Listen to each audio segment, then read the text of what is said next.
At the moment, there's a lot of attention on staying healthy and staying well. And our immune system is our first line of defense. So I decided to highlight 2 or 3 things that have put our immune system under stress.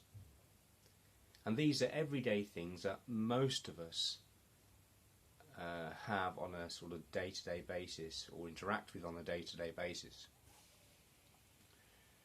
And it's usually what we put in our mouth that kind of does this. So first I'm going to pick on oils. The types of oils we put in our body, the types of fats we put in our body. Now I'm not going to pull any brands out, I'm just going to generalise with this and look at homogenised oils. Now the oils, if you, for instance, rapeseed oil, sunflower seed oil. Now when I'm talking about sort of sunflower seed oil, if you had a clean organic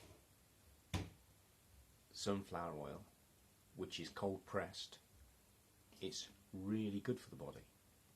But when it's been through a process and been through a process of homogenization and intense heat, the structure of it changes and it turns it almost into a plastic.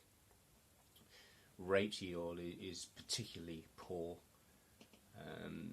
Most of these type of oils that everyday foods are cooked in, so if you crisps, chips, they're just not good for the body. They basically put a plastic coat around the cell.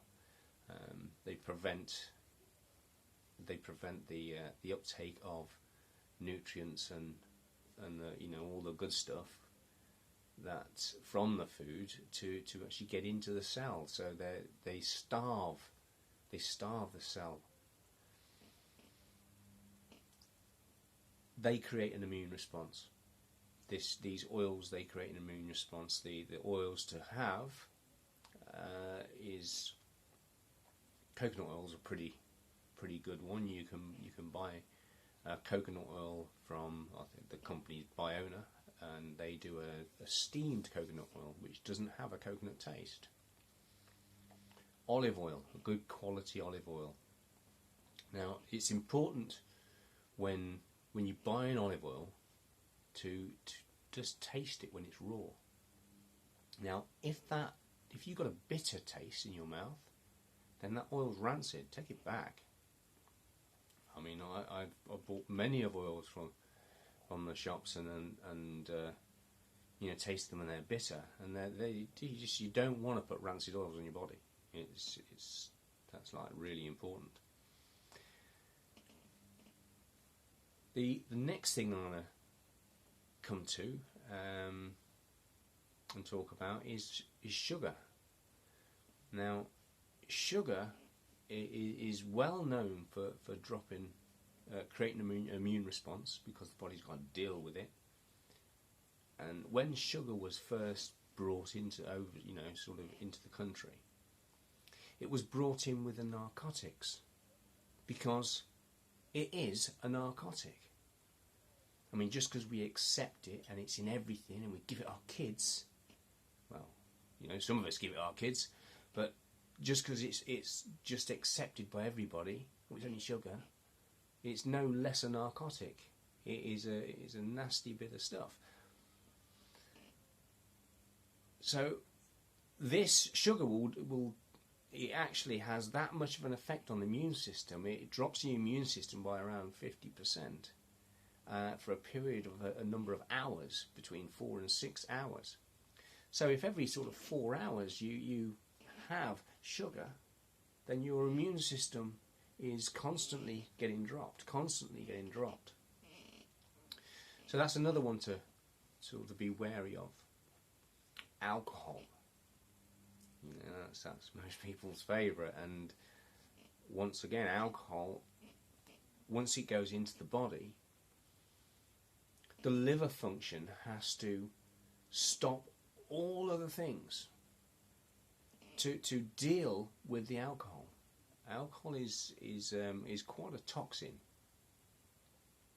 So again, if you on it quite a bit, then you're not giving the body the breaks it deserves. Another thing is overeating. Now because sometimes we eat because we're bored, and overindulging with food. You know yourself, I'm sure, but I've experienced it myself when you've had a nice big meal and you feel tired.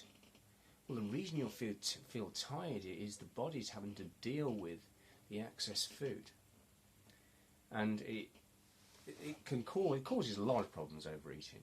But it's the immune system again is being engaged to deal with the excess food, and it pulls the energy resources from you and makes you feel tired and lethargic. So these are just a couple. I mean, there's more.